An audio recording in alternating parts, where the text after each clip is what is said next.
Hello, my friends, and welcome back to Jess Reads Romance. I'm Jess, and today I'm here with like a lot of book reviews. The month of November contained a lot of rereads, like more rereads than I've ever done since I've started my YouTube channel and the podcast, because I feel like with YouTube and having a podcast that reviews books, you're constantly wanting to read like the new books so that you can have something to recommend to other people. And if you are rereading, then that's books that you might have already recommended before, and it's just like you feel the pressure that you cannot reread the favorites. Well, during the month of November, I knew that I wasn't going to have a ton of time to dive into a lot of new books, and this is how my mind works. I only read books as a hobby. Like, I don't have any other thing that really distracts me. So if I'm not doing schoolwork or if I'm not spending time with family or anything, I'm reading a book. I'm reading a book while I'm riding in the car. I'm reading a book while I'm grocery shopping. I always have my Kindle. It's surgically attached to me, even if I'm not even reading a Kindle book. If I'm listening to an audiobook, I still have my Kindle with me. It's weird. Okay, anyway, the point being, I figured since books are a distraction to studying, that I have to be reading something. And in my mind, if I've already read a book, it'll be less of a distraction if I go and reread it, because I'm like, I already know what happened. So I'm not like, oh, just one more chapter. I have to get to this part before I go back and study. And that's why I have so many rereads, because I was like, well, I might as well reread an old favorite. That way it's not as distracting as a new book. And that's how I justified it. So anyway, I have a lot of rereads. I'm going to do a dedicated video to some of these rereads, and you'll see once I get to them what it's all about, because there's just a lot of them. But I'm going to start kicking it off because they weren't all rereads for the month of November, and I'm excited to talk about the new books that I've read. First up is Indigo Ridge by Devney Perry. Now, this is the first book in her new series, The Edens. Well, she actually had a novella. It was called Christmas in Quincy, because the town that they're in is called Quincy, Montana, and that was just kind of like a novella. You don't have to read that one at all. It doesn't really have anything to do with the Eden family. You just see them in the background. But this series is going to focus on this family, this one family who they're like one of the founders. They own a lot of the businesses in town. And it was just a really fun, I think that Devney Perry's really good at doing small town romances, and I love her Clifton Forge series, so I was very excited to try out this new one.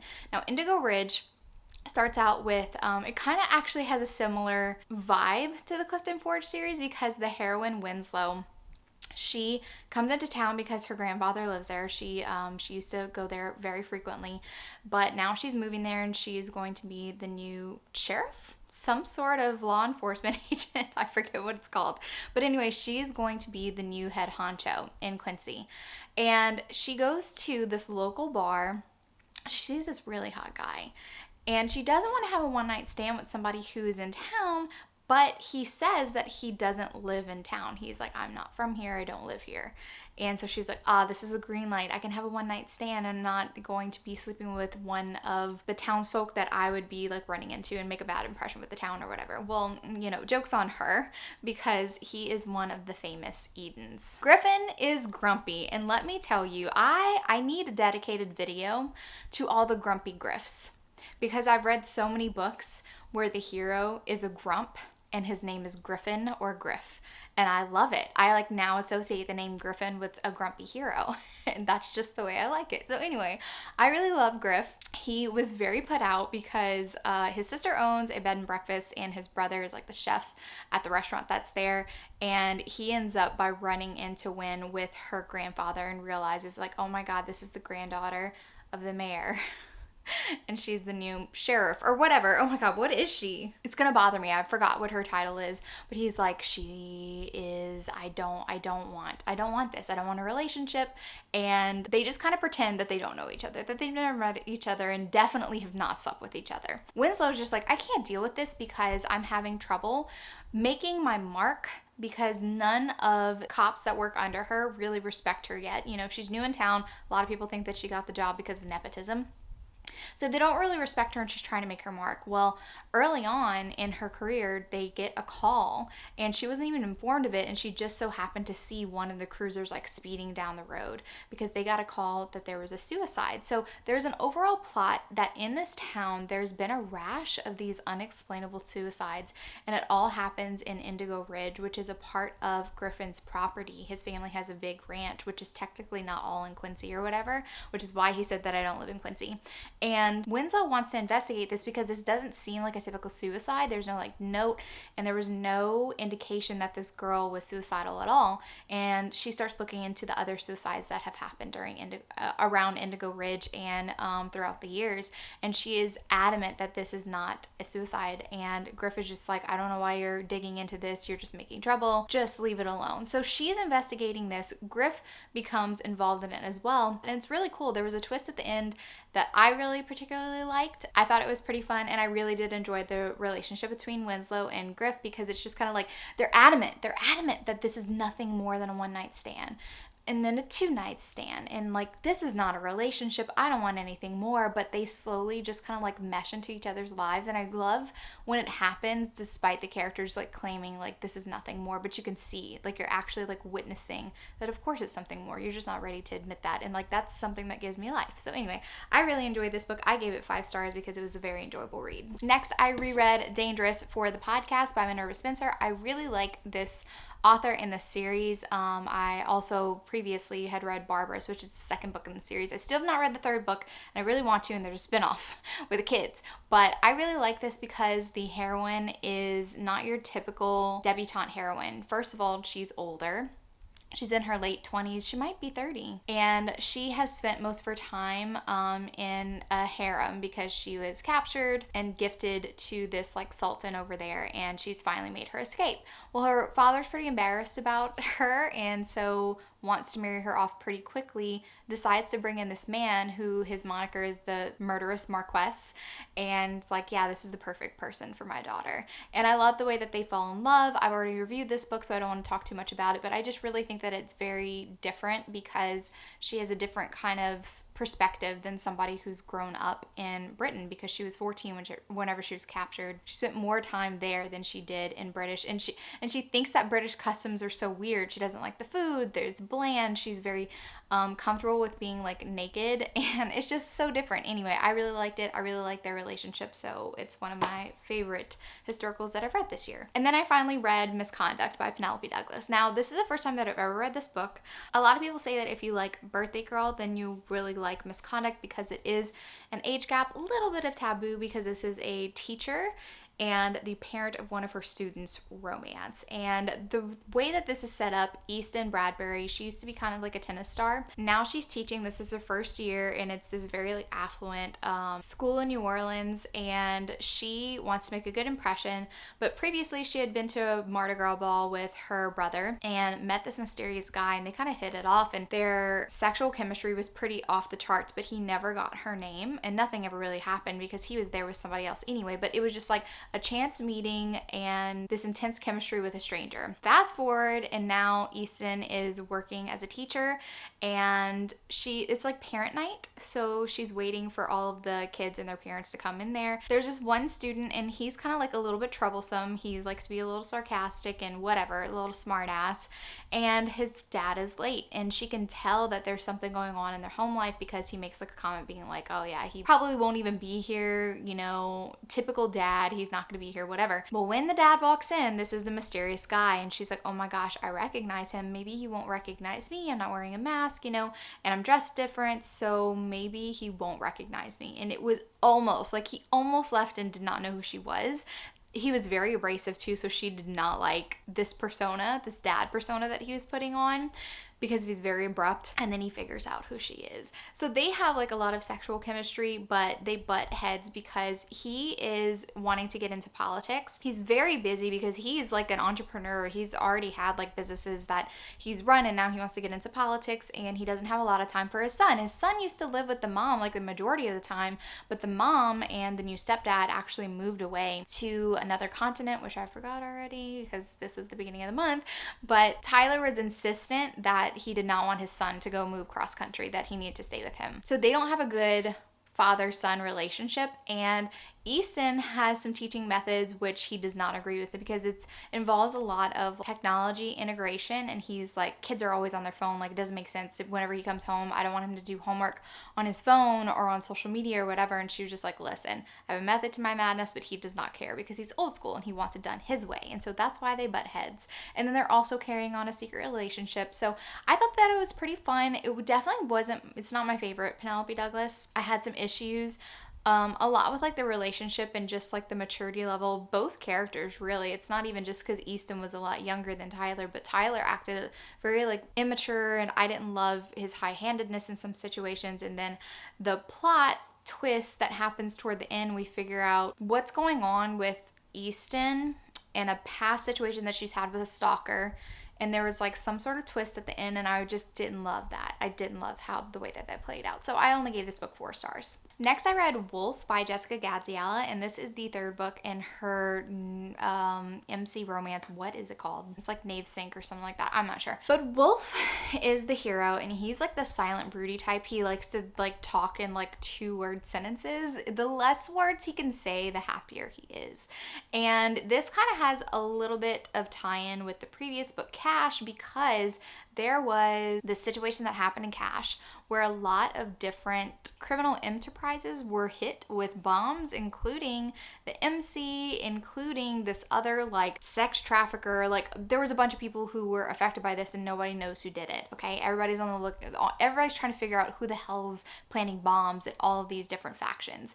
And we come to find out that it was actually a woman named Janie, and Janie is really good with bombs, and she was actually a little bit injured. Wolf was on the scene, saw her, picked her up, brought her back to his cabin in the woods, and it's kind of a captor-captive romance. He's nursing her back to health, but also doesn't want her to leave because he wants to know what's going on with her, and he kind of likes her. So he's just like, you're gonna stay here, and I'm not gonna let you contact your people, and they start falling in love. I will say that this was my least favorite of the series so far because I didn't feel like the chemistry between the two characters. I felt like it was mostly physical attraction. I just didn't get the emotions. It wasn't that I felt like it was super like steamy and no substance or anything, but I just didn't get the emotions with the characters, and I felt like it was Wolf that was really hindering my appreciation of this couple together. I love silent, broody type heroes, but I have to know what they're thinking. I have to get to know that person.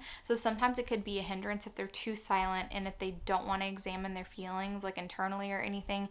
I feel like I'm not getting enough from that character to at least know internally as a reader, like, oh, I get why he's into this girl. And I just didn't get why he was into her. And then I didn't have that aha moment where like, this is love from Janie to Wolf. So anyway, it wasn't my favorite. I gave it 3.5 stars. I gave it 3 stars, I'm sorry. Then I decided to go back into Lorraine Heath's backlist. Now, I really love Lorraine Heath as a historical romance author, and a lot of her books are my favorite. For some reason, I had read books 1 and 2 of The Scoundrels of St. James last year, and I didn't finish the series. So I went into book 3, which is Surrender to the Devil, and this is about Franny and Sterling. So Franny is part of like this gang of kids, and they grew up on the streets, but they were taken in by this man who basically like helped them. He wasn't horrible. A lot of like the guys who like control like the gang of kids, they're like terrible, but they actually had somebody who helped them. And Franny went through a trauma whenever she was young. She was sold whenever she was very young, and abused, and before her friends actually rescued her. She hasn't really felt an attraction to a man, and in fact, one of her friends who is a doctor, we know as a reader that he has the biggest crush on Franny, but she's kind of a little bit oblivious and just loves him like a brother or whatever. But there's this rogue that comes onto the scene. Sterling is the Duke of Greystone, and he's actually the brother of the heroine of book 1. He's been away, and he has just recently come back, and when he sees Franny one night, he is like immediately captivated by her and like approaches her, and she is floored by her response. She's like, oh my gosh, why do I find this guy attractive? Well, I'm flirting? This is unlike me, because this is just not what Franny does. She likes to be solitary. She doesn't really care about men. She's really focused on doing her good work. She wants to open a school for kids so she can like get them off the streets and away from the people who are using and abusing them. But there's something about Sterling, and Sterling actually makes this proposition for Franny to be his mistress, and she seriously considers it because she's like, well, I don't think I'd ever want to get married, and I kind of want to experience what this would be like because I haven't felt this way with any other person. So should I pass up this one opportunity that I would have to be with a man? Because she really doesn't care about propriety that much. Her friends, when she tells them, her friends are absolutely not for it at all. They want to protect Franny at all costs because she's like their little sister. But Sterling knows he cannot offer Franny anything more because, first of all, he is a duke, he needs an heir, and he wants to get married to somebody who doesn't expect anything of him other than like the title and the money. He doesn't want a love match because there's something that he's keeping a secret, something that's going on with him, and this makes it imperative for him to marry like soon. It's something medical, and I don't want to say it because I thought that it was interesting the way that that was incorporated throughout the book. So we have that conflict, Sterling not wanting to be in love because he doesn't want to put his partner in a position where they would have to take care of him. And then we also had the plot of Franny actually going out in her old neighborhood and getting boys off the street and cleaning them up and stuff. And there's the son of one of her former associates, and she basically begs Franny to take him in, and it creates a lot of problems. So anyway, I really like it. It was very adventurous. I really love the chemistry between Franny and Sterling. It was just really great. So I gave this book 5 stars. Then we're on to the next book, which is Midnight Pleasures with a Scoundrel, book 4. This is about Eleanor and James Swindler, and this one was such a good time. So James is an inspector at Scotland Yard, and he's been tasked with following this woman, Eleanor, because there's this aristocrat who is convinced that she means him harm. Eleanor is on a mission to prove that this aristocrat had something to do with her sister's death. We don't know exactly what happened, how the sister died. That's a bit of a mystery, but we do know that Eleanor is kind of stalking this aristocrat, and James is put on her tail. And so they have a run-in, and James starts falling for Eleanor and starts kind of believing that, there's something fishy going on with the situation with her sister. It was kind of mind-blowing because there was a couple of plot twists that I didn't see coming, and I was just like, I can't believe that this is happening. I even was messaging Jen. I was like, this just happened. Oh my God. She's like, I know. Anyway, I was freaking out. I absolutely love this one. Love this one. It might be my favorite of the series, I think. Maybe, I don't know. Most of the books in this series are like really, really, really good, and most of them are 5 stars, so including this one. I love this one so much. But I really can't give anything away because I want the plot twist to be a surprise for you if you decide to read this one. And then finally I read The Last Wicked Scoundrel, which is the last book of the series, but it's only a novella, and this is about the physician William Graves and Winnie, the Duchess of Avondale, who we see in the first book. She's very integral to the plot of the first book, and she's a single mother, and her husband, who is abusive, has died, but like she feels like she's been being haunted by him. And I will say that I very much dislike this book, like so much. I did not enjoy where this went. First of all, it's a novella. I didn't think that this book needed a huge plot. I think that just the romance would have been fine with William Graves and Winnie. First of all, she was in a horrible marriage. She doesn't know love and affection and gentleness. She was severely abused. William was like a comforting presence to her whenever she was going through all of that anyway.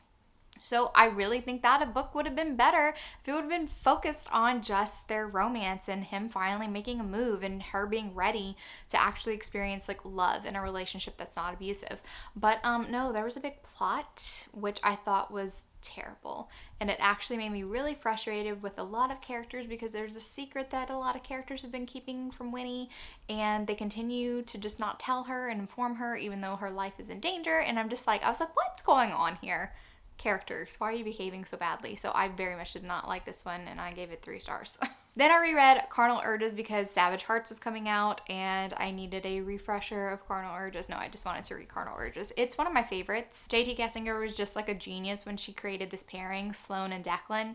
Declan is this Irish mobster and he kidnaps Sloane, but she does not react the way that he expects her to react. She's pretty okay with being kidnapped or at least she shows them that this doesn't faze her, that she's fine, and she's going to be in control of the situation no matter what. And this like blows Declan's mind. He thinks she's mouthy, thinks she's a little crazy, and he starts falling for her because nobody stands up to him like this, and it's just really great. So I enjoyed that reread very much, 5 stars. Next I read Side Hustle by Emily Goodwin. This is the first book that I've ever read by Emily Goodwin. It's the 3rd book in her Dawson Family series.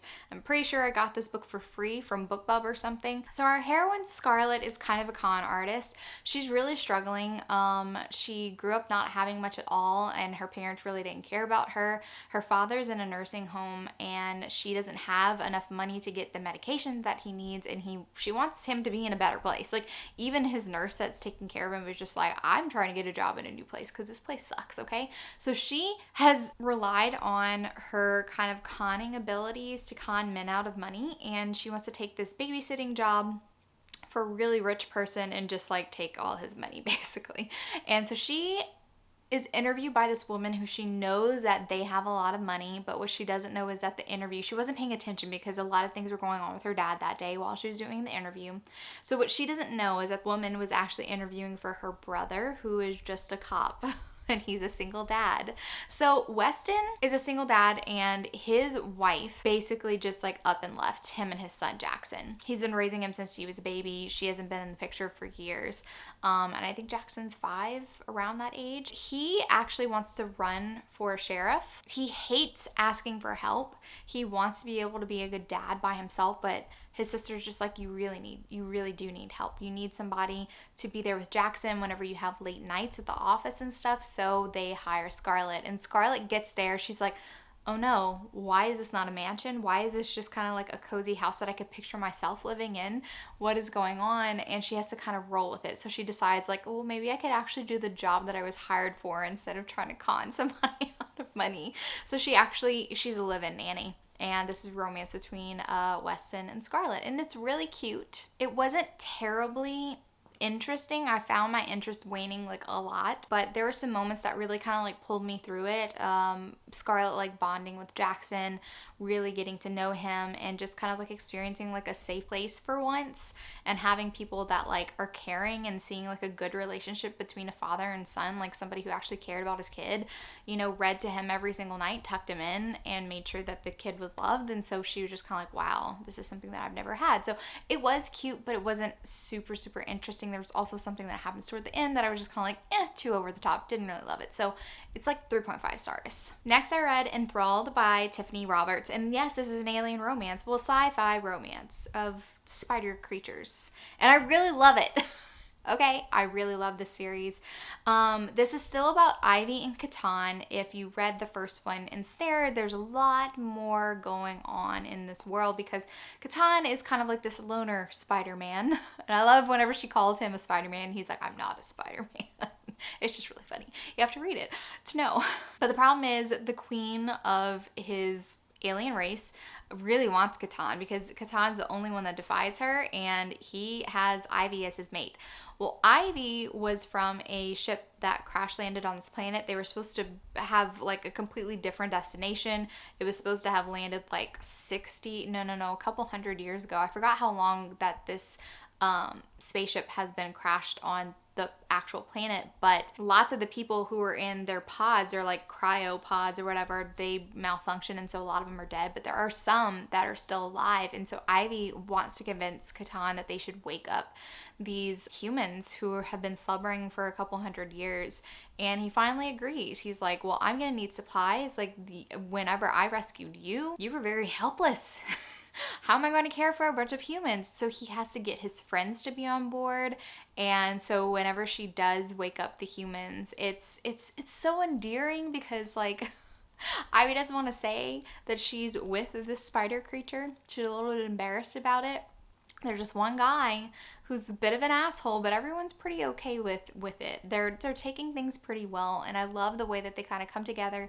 Some of them have more strengths than others. There's this one woman, and I'm hoping that Tiffany Roberts wants to create stories and HEAs for these other humans, because I could see them with others. Like, I feel like the relationships are being teased, and I want like dedicated books. I don't want to just see them get together in the background in Ivy and Catan's trilogy. I would like them to have dedicated books, but that's just me. I like the relationships, the friendships that she's forming. I like the introduction. Really, we got to see a lot more of Catan's friends and their personalities, and we can see, like I said, some relationships being teased, which I would like to see play out. But anyway, the overall plot with the queen that's happening, and there's a cliffhanger at the end of this book, and I can't wait for the third book, and I'm like, oh my god, I need the third book so much. And if you're into this sort of thing, Tiffany Roberts has some NSFW pictures on her website, and they're fire. Anyway, they're amazing. So I gave this book 4.5 stars. On to a survivalist romance that I really enjoyed, Last Light by Claire Kent. This is the first book that I've ever read by Claire Kent, and I read it because Jen was talking about it, and she said that this was really neat. I really loved it, and it reminded her a lot of Daryl Dixon and Beth from The Walking Dead. I used to love The Walking Dead, and I kind of started not watching the show soon after this season with like Beth and Daryl. Maybe I watched like 2 seasons after that, but then I was like, nah. But anyway, I shipped Beth and Daryl, and so I was like, oh yeah, I'm into this. So I picked this one up, and I really loved the setup because it was really a slow build between Lane and Travis. Lane is trying to journey to this military base that she knows that a lot of her townsfolk had traveled to. It's very dangerous for somebody to be traveling alone, but it's also like, I don't know if I can trust anybody, and I definitely don't want to trust like a man, because they have kind of turned into savages in this post-apocalyptic world. Well, Travis was a local mechanic, and he had a daughter, and he had stayed behind with his daughter because she was sick and she has recently died. So now he's journeying to go find his ex-wife and basically just the rest of the townsfolk. He kind of offers like we could travel together. At first, Lane was just kind of like, no, I can do this on my own.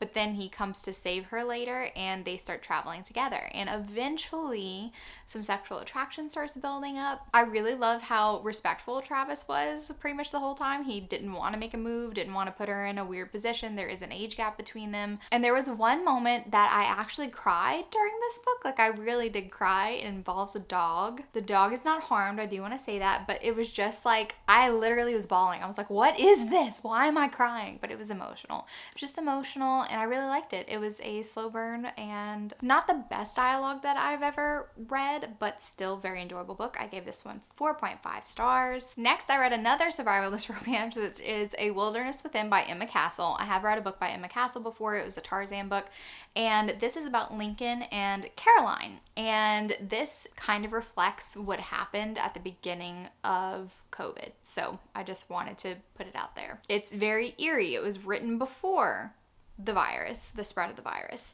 But it does follow just the pattern of these, viral epidemics. So Emma Castle basically based this book off of like previous viruses that have happened, devastating viruses, and if you were triggered by something like that, you might not like it because it feels very much like what happened. But I really loved it. So anyway, Lincoln is a former military man, and Caroline is just surviving. They kind of meet at a grocery store. It's basically a captive romance, which I really liked.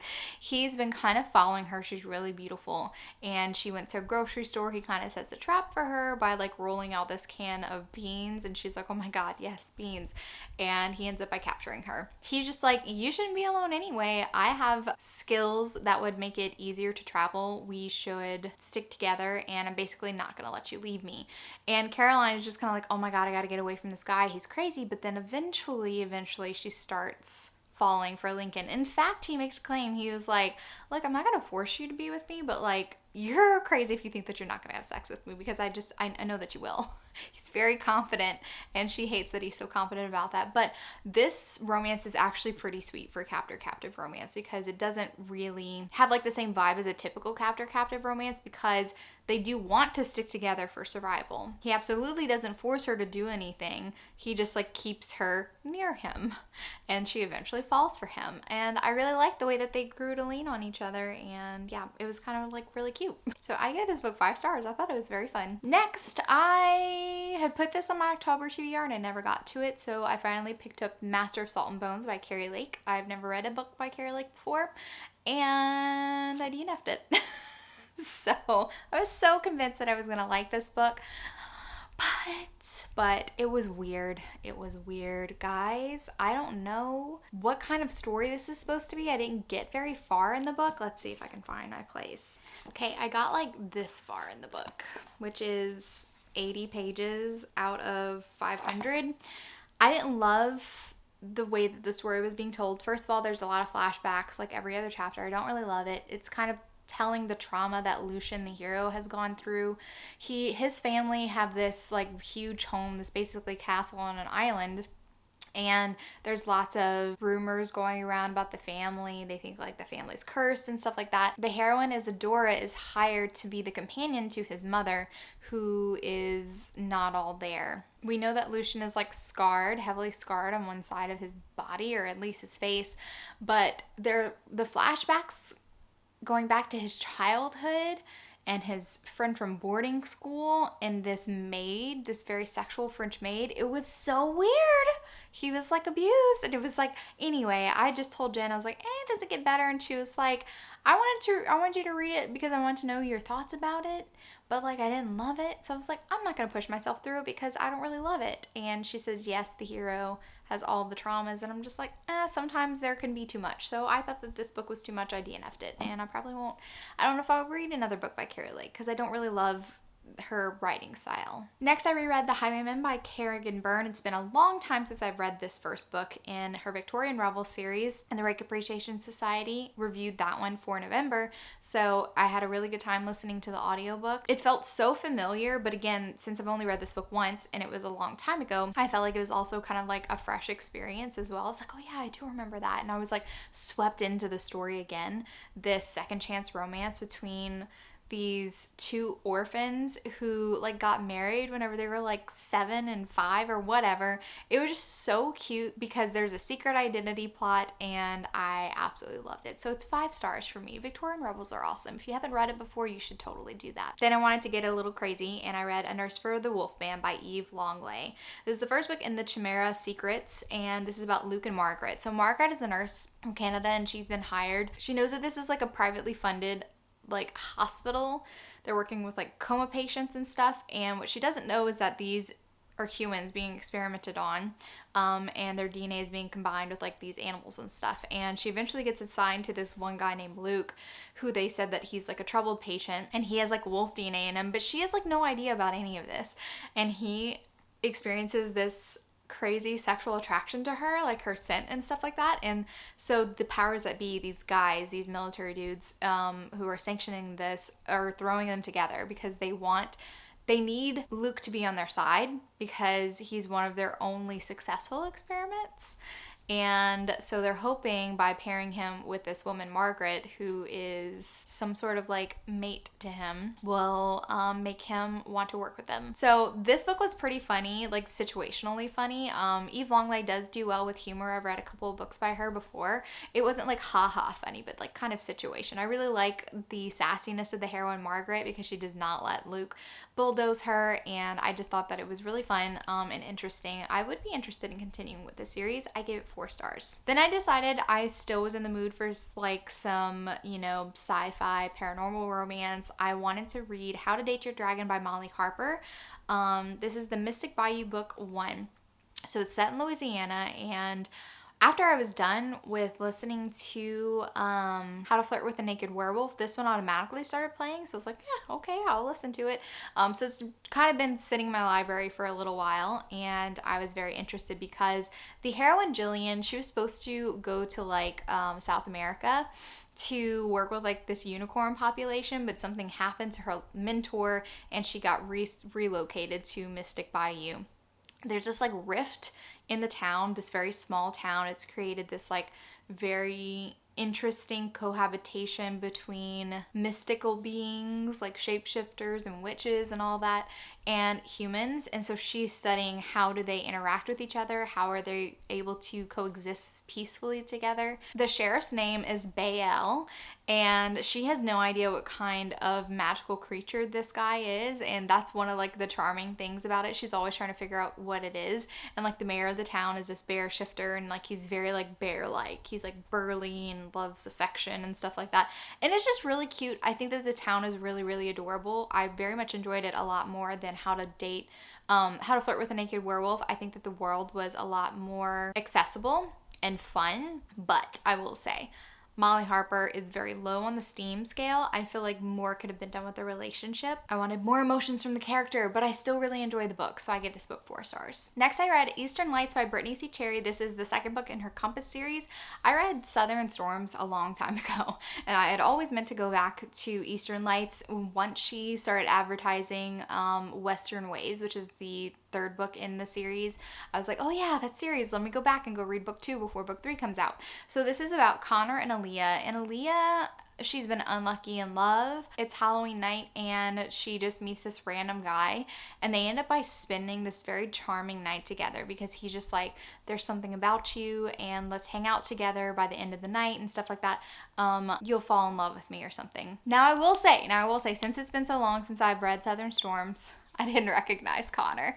But by the end of the book, I realized that Connor was a character from Southern Storms, and the mentor that he always kind of talked about from his small town was the hero of book 1. And I was like, oh yeah, this is why I should have reread Southern Storms. But anyway, we fast forward a couple of years and they run into each other because Connor is an entrepreneur, is looking to make his money in real estate, and he's been doing pretty good. He has this man who's helped him invest his money and stuff, and this guy has a son. And the way that Connor and Aaliyah run into each other again is because Aaliyah is now engaged to that son of his business partner, and Connor does not like this son at all.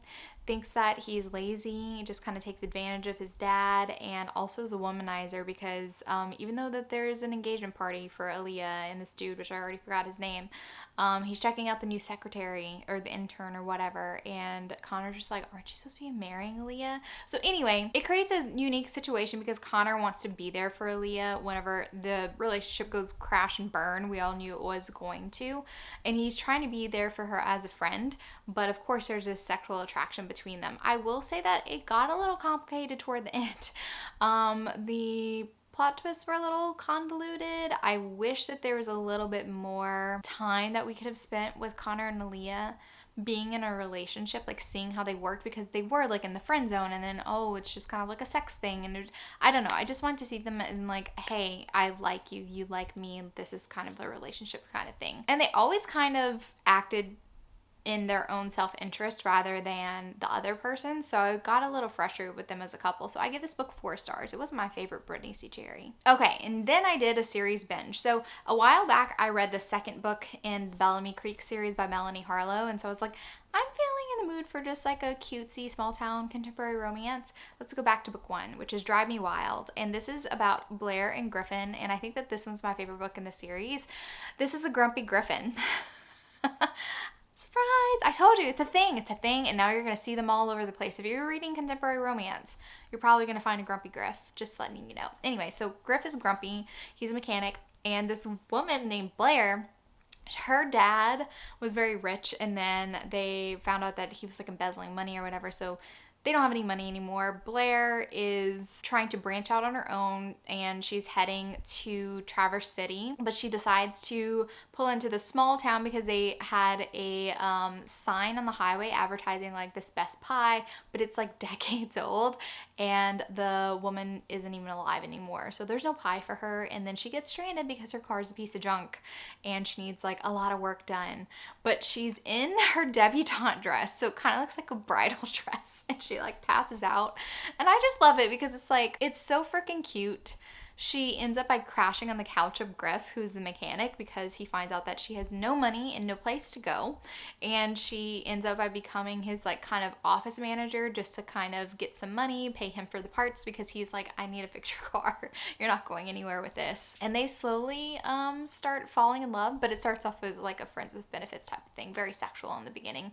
And it's very hot. Melanie Harlow was feeling some type of way when she wrote this series. I will say, I loved it. I gave this book 5 stars. Then I moved on to book 3, which is Call Me Crazy, and this had an interesting situation. So Enzo is from a big Italian family, and Bianca wants to have a baby. So she's recently moved back, and Enzo and Bianca did not get along at all in high school. In fact, they were like kind of enemies. But Enzo's dad owns a construction business, and his dad's kind of been threatening, if you don't get married and settle down, like we're Italians, we get married and have lots of kids. I'm gonna give the business to your brother. And he's like, Enzo's like, my brother does not deserve this business. I'm the one who runs things. Like he's a fine worker, but he's not like owner material. So he's like, dang it, I gotta get married before I turn whatever. And Bianca overhears him proposing to his girlfriend of like a month. It is it's pretty funny proposal. It's so dumb because like he doesn't love her at all. And he even got like this discount on the ring because somebody returned their engagement ring and it's like engraved with something else. So after that botched proposal, Bianca slides into the booth and was like, I have a solution to your problem. You need to get married and I want a baby, and my parents think it's kind of crazy that I want to get a sperm donor. So we can just, be together and we'll use your swimmers and do artificial insemination. This won't be a real marriage. But of course, on their wedding night, it's like, well, what if we just try the old-fashioned way? Nothing could come of this. We'll still be fine. No, they're not fine. Anyway, so it's a marriage of convenience. I want a baby, and this isn't going to last. We'll divorce after like a year or whatever, and you can be as involved in the kid's life as you want. So I actually thought this was pretty humorous. I was a little frustrated with something that the heroine did. Like, I understood. I was very empathetic to her situation, but I felt like it was a little bit too... The characters were acting in a dramatic way because the author wanted this major third act conflict, but I think it could have been a softer conflict and would have been better, if that makes sense. So anyway, I only gave this book 4 stars. Then book 4 of the series, which is Tie Me Down, is about Maddie and Beckett. And Beckett has this ranch and his father has dementia, and so he's kind of like the sole caretaker because his sisters don't live close and they have kids, and so it's harder. And so his dad lives with him. And Maddie is this girl who he's friends with in high school. He's always had a crush on her, but he's always been very quiet about it. Was basically in the friend zone, and she is getting divorced, and so she's a single mom. And her mother's home is in a state of major disrepair because she trusted somebody else to manage that property for her, and they did not do a good job at all. So she has to return back, and she's a nurse practitioner, so she can't stay there in Bellamy Creek for very long. But Beckett offers, hey, you and your son can stay at my home because I have a lot of bedrooms, and you can just help me out around the house with my dad and stuff like that. And that's the beginning of their relationship, because Maddie's always been interested in Beckett, but there's something with like her past that kind of like stopped her. She always went for the wrong guys instead. She was too afraid to go after Beckett, and Beckett didn't want to be the one to make the first move on Maddie because he's a little bit shy. But I love the way that Beckett is with Maddie's son. It was super cute, and I did like their relationship. Again, Melanie Harlow was feeling some type of way with the sexy times in this book. I love that part, but it wasn't my favorite couple of the series, just like compared overall. Wanted a little bit more from Maddie. I wanted a little bit more emotions from Maddie.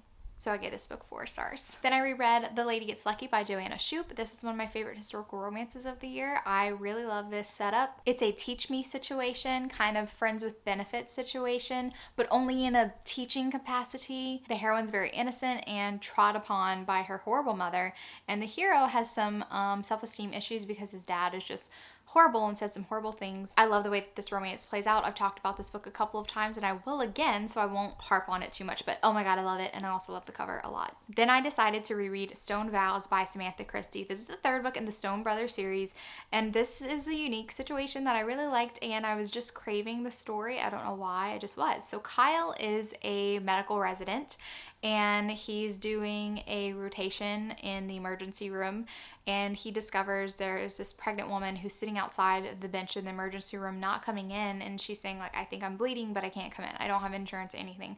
Kyle convinces her to come in, and she's like, I'm Elizabeth, and eventually she has to stay on bed rest in the hospital because she keeps bleeding and she doesn't want to lose the baby. Kyle is not supposed to get involved in his patients' lives, but he has this attending that he's under who has some sort of grudge against Kyle, and basically is like, you need to babysit this one patient, handle this one patient, and maybe if you do a good job with her, I'll let you do some other things. And so at first, Kyle's like kind of resentful, doesn't want to just babysit this woman who really doesn't have that much wrong with her. All she needs to do is basically be on bed rest.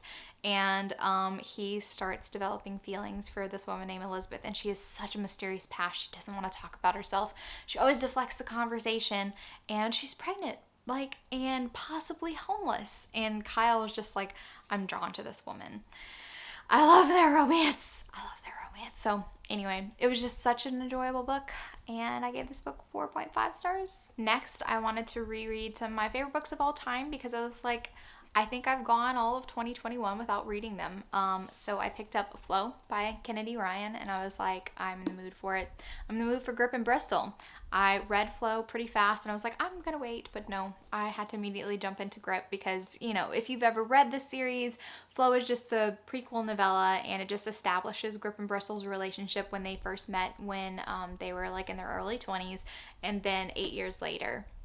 And Grip is an up-and-coming artist, rapper, and Bristol is his manager, and sparks fly. Second chance romance, drama, but amazing. Freaking love this book. It just hits me every single time. But I also, since this was a very intense period for school, I didn't want to pick up Still because I knew that that was just going to decimate me. So I was just like, we're just going to end it at Flow and Grip, and I'll pick up Still later, before the end of the year probably.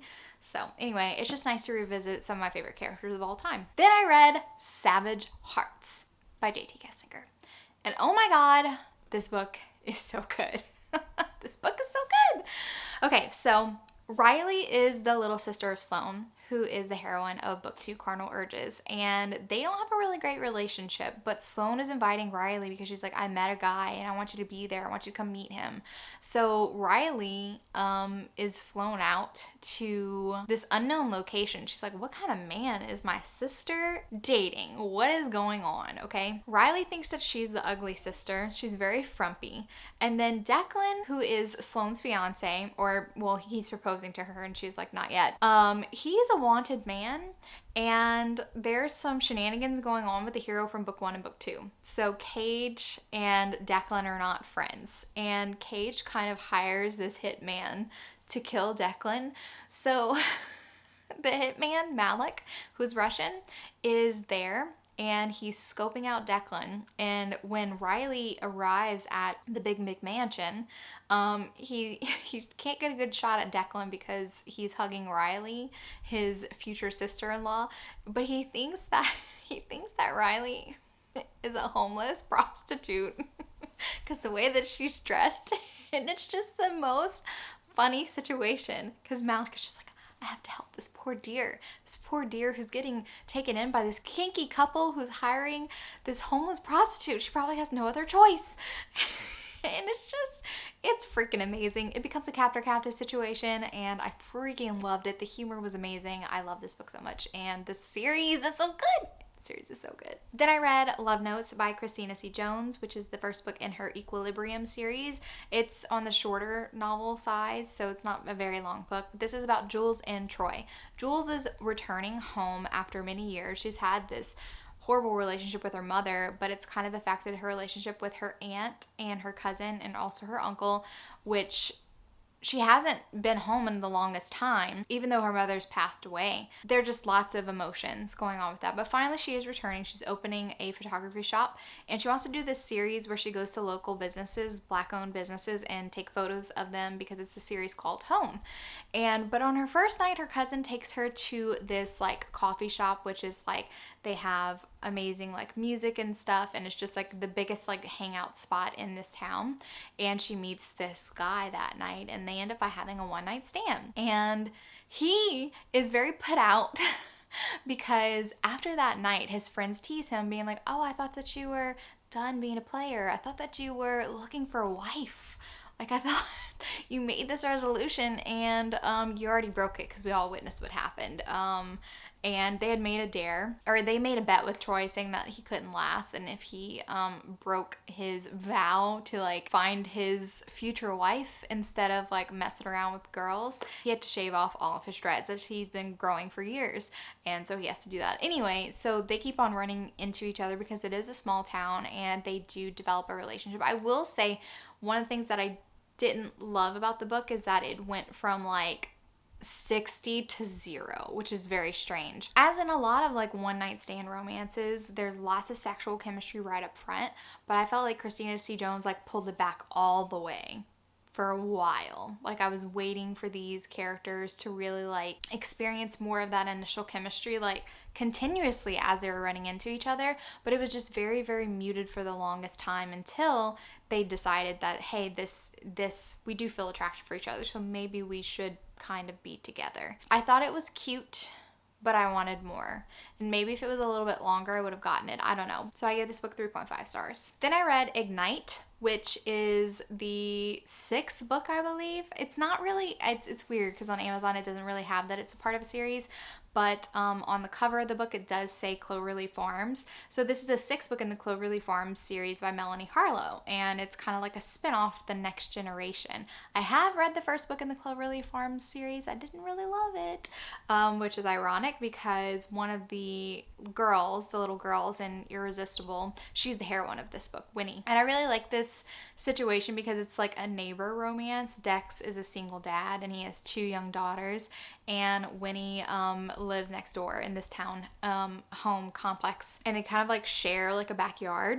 And Winnie it's an age gap romance, and the daughters are super cute. I loved all of that, and I liked their chemistry a lot. I didn't love how much callback was done to Irresistible. There were so many instances where people were like, man, this sounds so familiar. This is just like mom and dad's romance. This is just how mom and dad fell in love. Oh my gosh, look at the similarities. Dex is an ex-military man. Dad was an ex-military man. He's a grump. Dad was a grump. Dad had all girls. He has all girls. There's an age gap. Y'all have an age gap. And I was like, oh, we get it.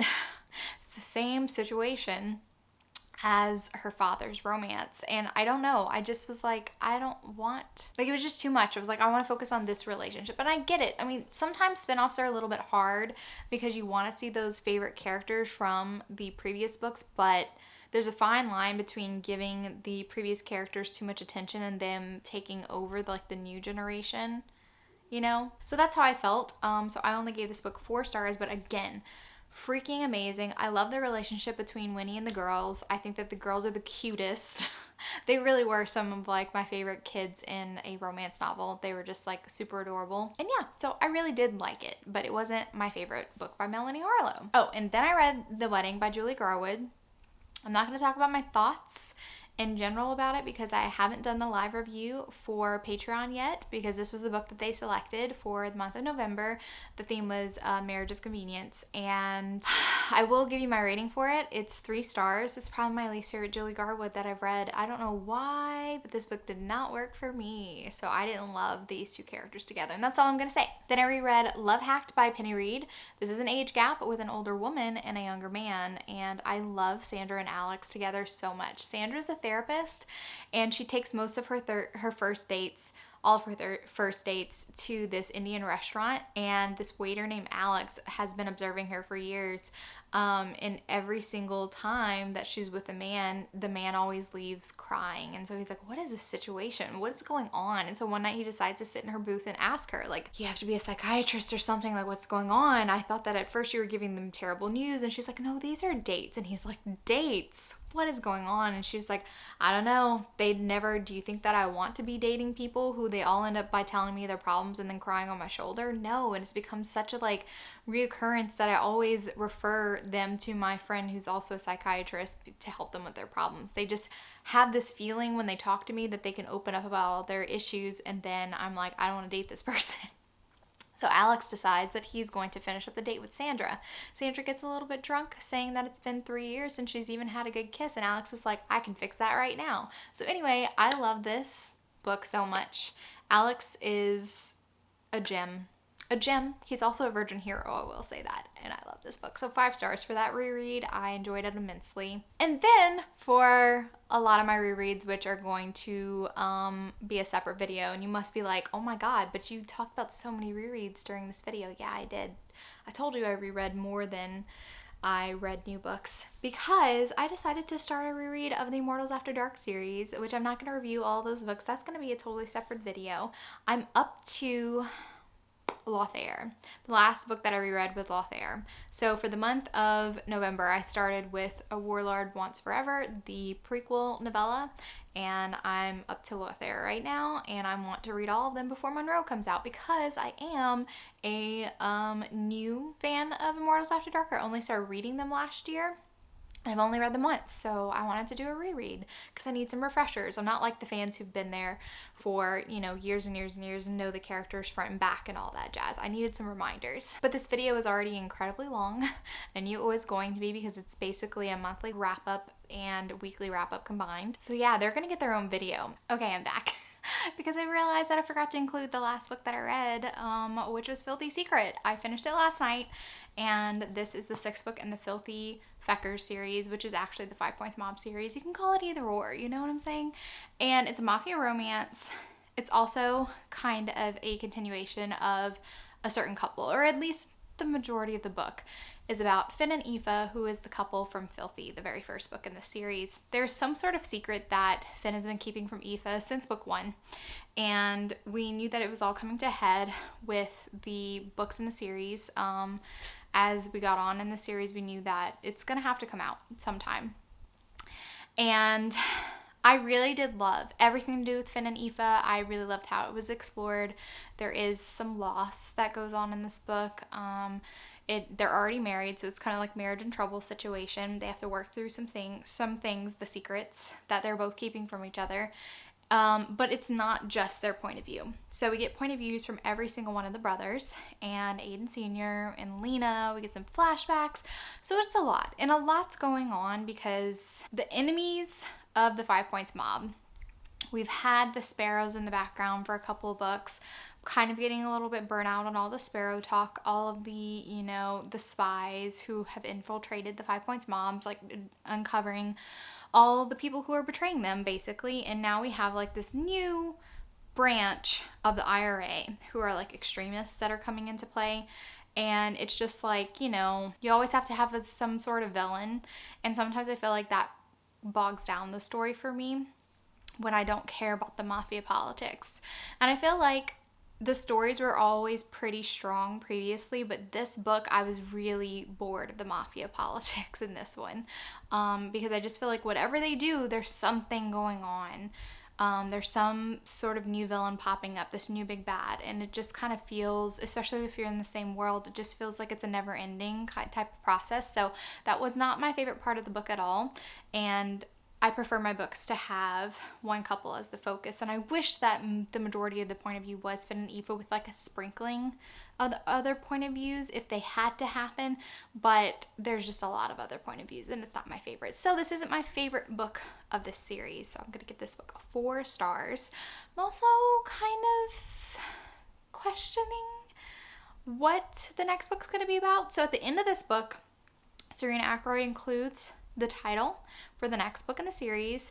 Doesn't say who it's going to be about, but one of the last things to happen in the book kind of telegraphs who it's going to be about, and I'm confused. And I don't want to spoil anything, so I can't say anything more. I just wanted to include this book in this video, make sure that it got on here because I've been anticipating when The Secret was going to come out. So I'm very satisfied with The Secret and how that played out with Finn and Aoife. It was great. Now back to the original clip of this video. I hope that you enjoyed today's video. I'm really glad to be back.